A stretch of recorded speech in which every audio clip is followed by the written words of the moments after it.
Good afternoon, madam. I appear on behalf of the defendant here today, whom in this case is Highclove Moor Agriculture Limited.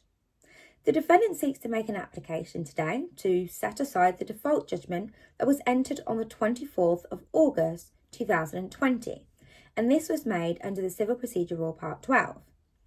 Madam, the defendant's application is made in pursuant to CPR 13.3 to 13.4. And not that the court needs reminding that is listed underneath this rule, but where it states the court has the discretion to set aside or vary judgment if the defendant has a real prospect of successfully defending the claim, or it appears to the court that there is some other good reason why, and whether the application to set aside the judgment was made promptly. If it pleases the court, may I provide a brief summary of the facts? Thank you.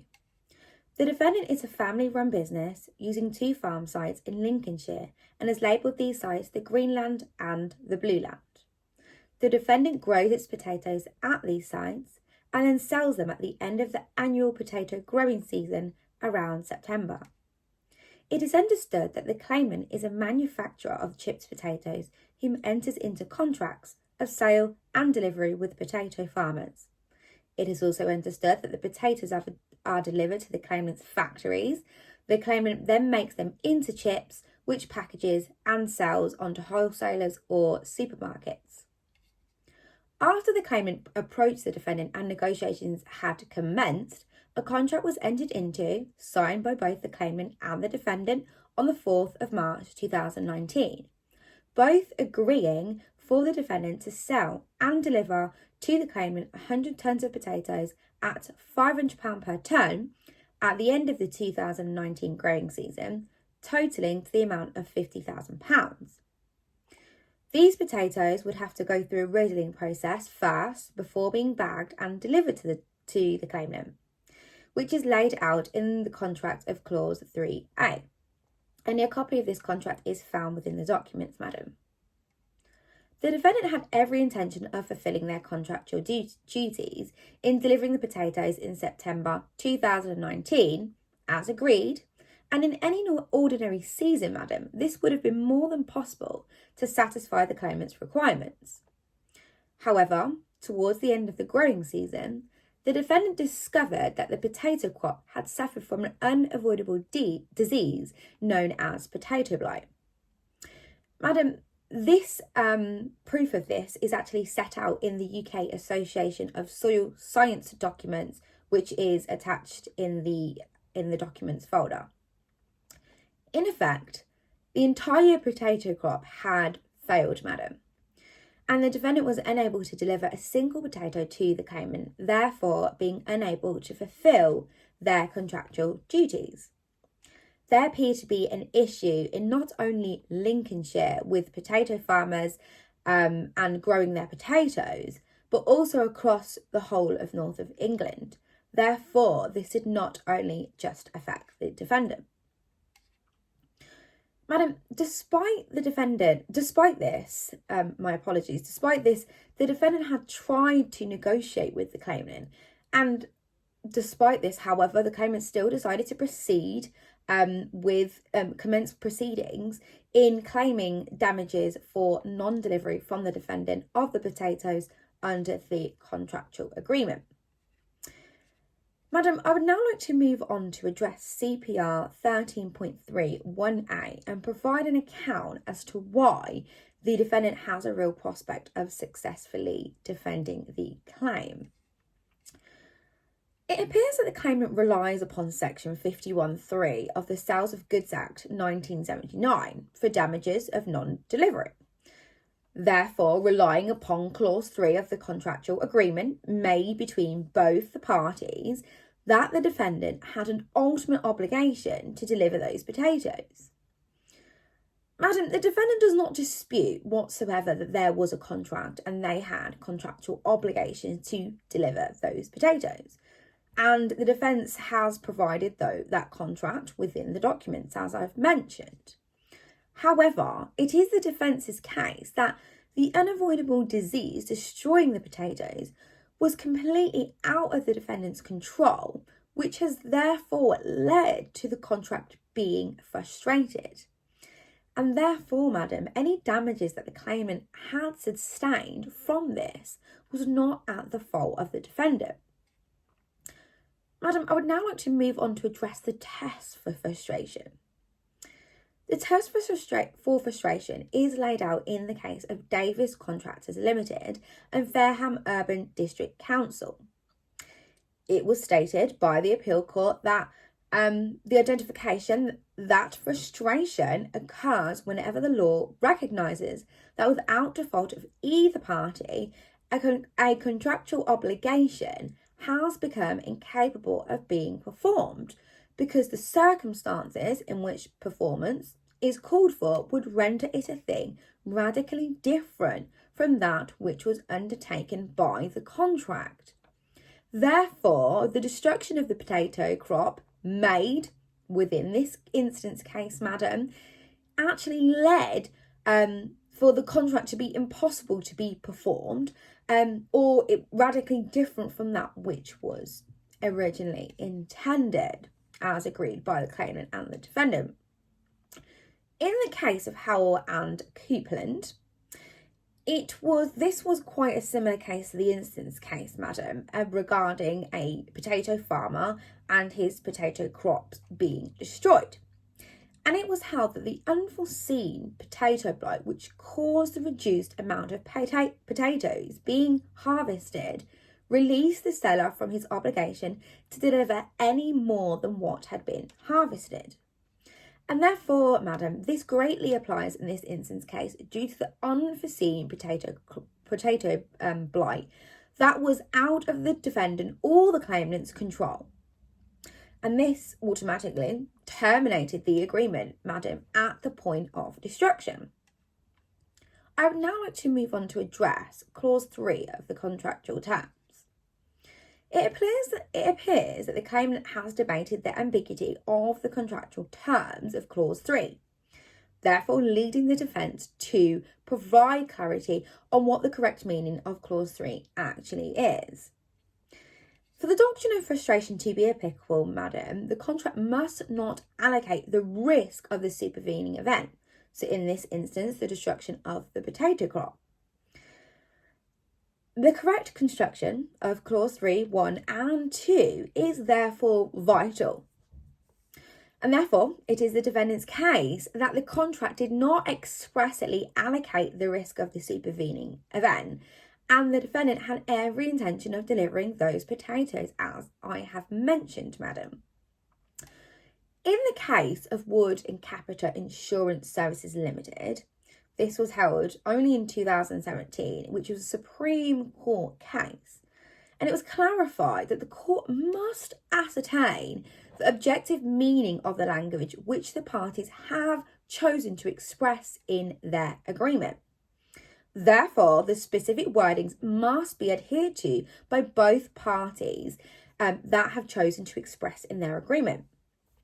So, for instance, where it states in Clause 3(1)(a) that the defendant promises having produced for the claimant 100 tonnes of potatoes rather than having purchased, as no potatoes were purchased at this point. In addition to this, madam, in order for potatoes to be delivered, as I have previously stated, that they must go through a riddling process first, which the claimant was clearly aware of, as it clearly states these exact words in Clause 3(1)(a).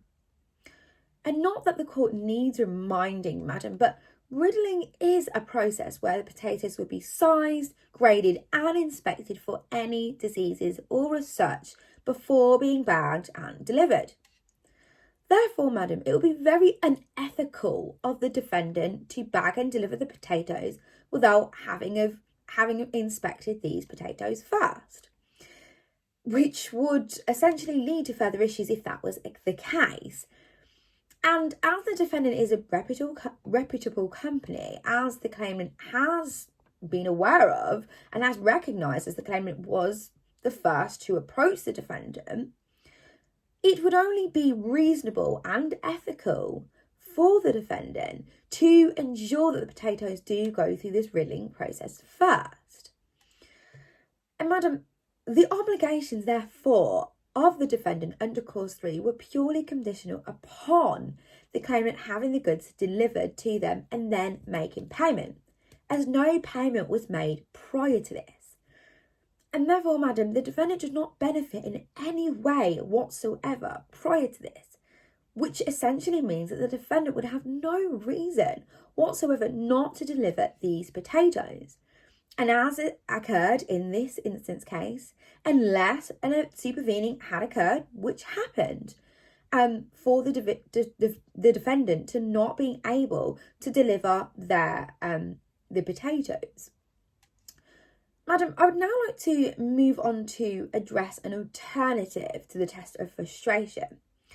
As it is Section 51(3) that the Sales of Goods Act that the claimant seeks to rely on, after extensive research, it's actually Section 7 of the Sales of Goods Act 1979 that actually applies here, as it specifically states where there is an agreement to sell specific goods and subsequently the goods without any fault on the part of the seller or buyer perishes before the risk passes to the buyer, the agreement is avoided. Therefore, the potatoes, madam, in this case are specific goods. And again, the contract exactly and specifically, clearly lays out these words, madam. And therefore, at neither the claimant or the defendant's fault, the supervening event caused for the contract to be frustrated and is cause for the agreement to be avoided, which the case of Howell and Coupland, as previously mentioned, also further confirms.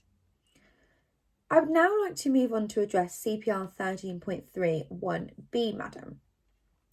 In relation to the defence not being filed in time, this was down to the fact that the defendant's instructing solicitor had unfortunately been involved in a serious car accident which occurred after work on the 14th of June 2020.